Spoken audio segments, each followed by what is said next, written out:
Всем привет! На связи ДК-82. В теплое время года разведение костров в лесу не только опасно, но и противозаконно. Если человеку не нужно согреваться, на улице и так тепло, тогда, соответственно, нет никакой необходимости разводить костер. Тем более большой какой-то костер ставить ночью или таежный костер. Максимум, для чего летом нужен костер, это чтобы отогнать насекомых, мошек, комаров и, естественно, приготовить какой-нибудь походный перекус. Сегодня у меня тоже нет какой-то крайней необходимости разводить костер. Обычно я пользуюсь вот такой вот печкой. Аналог Esbit. Работает печка на сухом горючем. Но вот сегодня специально для видео покажу, на мой взгляд, один из самых безопасных костров для теплого времени года, когда вероятность возгорания очень высока. Этот костер я называю огненная яма. Возможно, он имеет какое-то другое название. Давайте приступим. Как несложно догадаться, для начала нужно выкопать углубление в земле. Для приготовления пищи на одного человека достаточно небольшой ямки. Сначала уберем листья, которые могут загореться. Если у вас есть лопата, это просто замечательно. Ой, червячки здесь есть.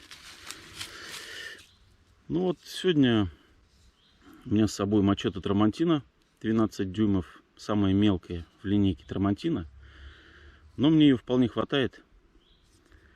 Вообще, конечно, можно копать без инструментов, взять какую-то палку, этой палкой рыхлить и руками уже выгребать. Но я воспользуюсь мачете. Выкопаем ямку. Сильно большая она нам не нужна. Ну вот такая ямка, ее будет вполне достаточно. Теперь набросаю веточек, которые валяются буквально под ногами. То есть топливо здесь требуется такое, как практически как для печки-щепочницы. Поэтому топор и даже пила абсолютно не нужны. Специально, чтобы выбесить некоторых товарищей, которые в каждом, кто пользуется огнивом, видят диванного выживальщика, буду сегодня разводить костер с помощью огнива. Есть у меня с собой, конечно, и спички, и зажигалка, но вот мне просто нравится пользоваться огнивом. Бересты нет, моха нет, поэтому в качестве трута использую прошлогодние листья, ну и пух от одуванчиков. Ну и, кстати, секретный индийский лайфхак. Если у вас нет одуванчиков, бересты, сухой травы и листьев, тогда в качестве трута можно использовать катышек из пупка. Ну, давайте попробуем разжечь.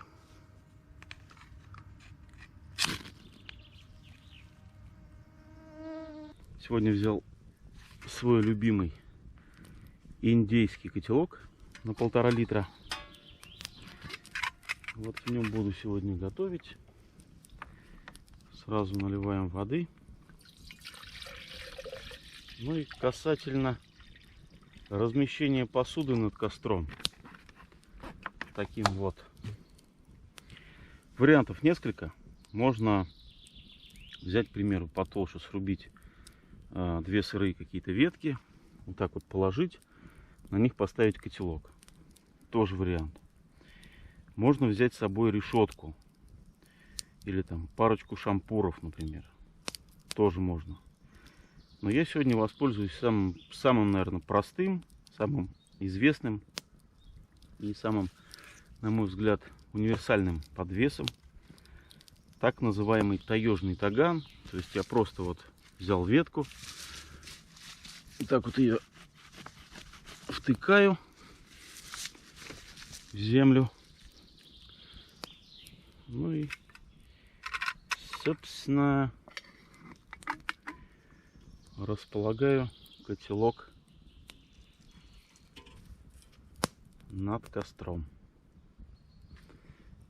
Наверное, надо вот так сделать, чтобы он не соскочил. Ну, вот так будет более надежно.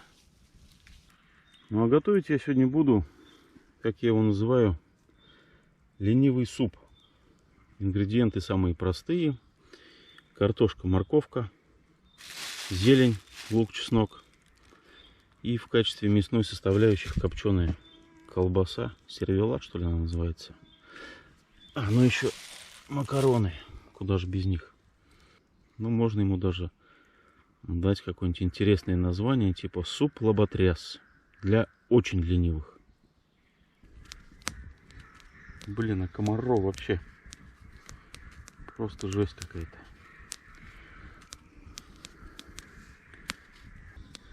Когда костерок разжег, стало, конечно, немножко полегче.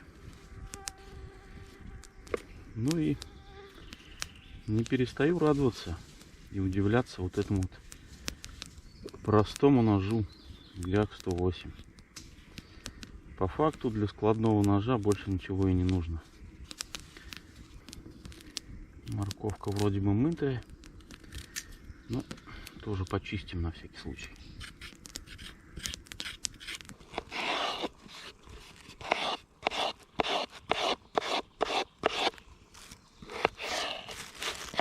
Чем мельче, тем быстрее сварится.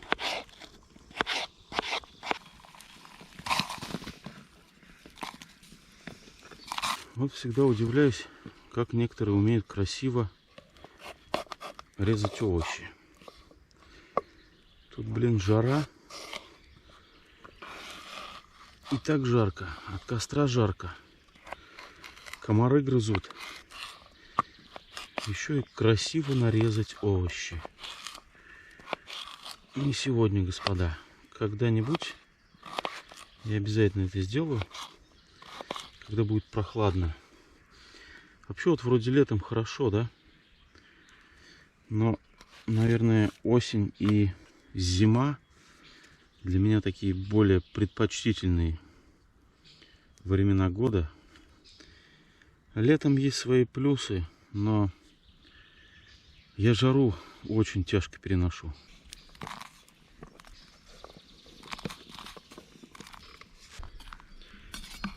Ну все, сейчас картошка и морковь варятся. Буквально 15 минут. Добавляем макароны. Дальше сверху кильбаса, зелень, и супец готов.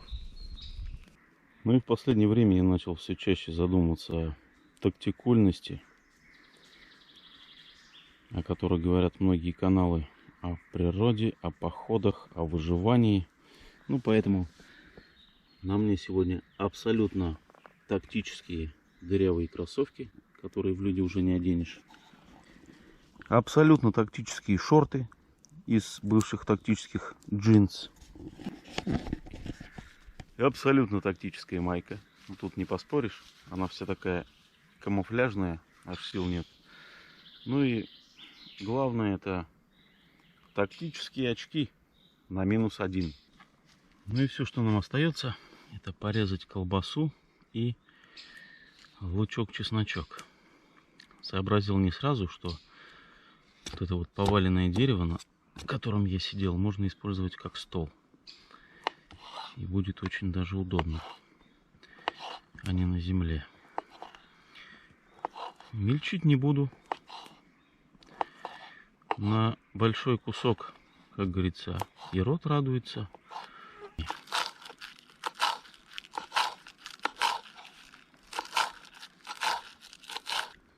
Картошка и моркошка сварились. Добавляем немного макарон. И только что сообразил, что я забыл соль. Ну ничего страшного. Будет у нас сегодня правильное питание. Без соли, без перца. Посмотрим, что получится.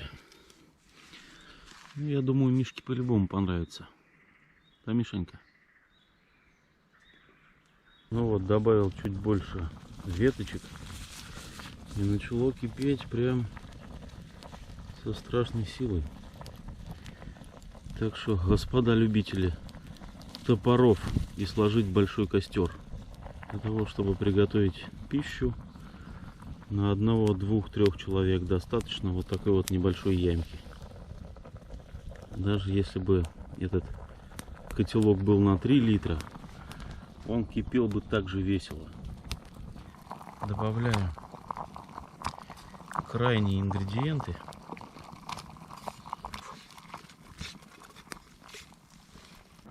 Ах, господа, если бы вы только могли почувствовать, какой аромат исходит от этого великолепного блюда. Конечно, с солью и с перцем было бы вкуснее. Но что имеем, то имеем. Чуть-чуть покипит, и можно подавать к столу. Снимаем котелок с огня с помощью тактической тряпочки. Все, пущай остывает. Ой, красота. Костер мне больше не нужен. Я его засыпаю. Возвращаю на место листву и ветки. Ну и вот как-то так. Как будто здесь меня и не было. Эх ты, балбесина, балбесина. Весь в комарах. Уже домой хочешь, да? Давай, доедай и поедем. Ну, кстати, супец нормальный получился. Несмотря на то, что соли в нем не было. Очень даже вкусно все это дело. Мишаня супец тоже заценил. Комары только одолевают. Роятся прям. Ходите в походы, берегите природу. С вами Балдыка. Всем пока.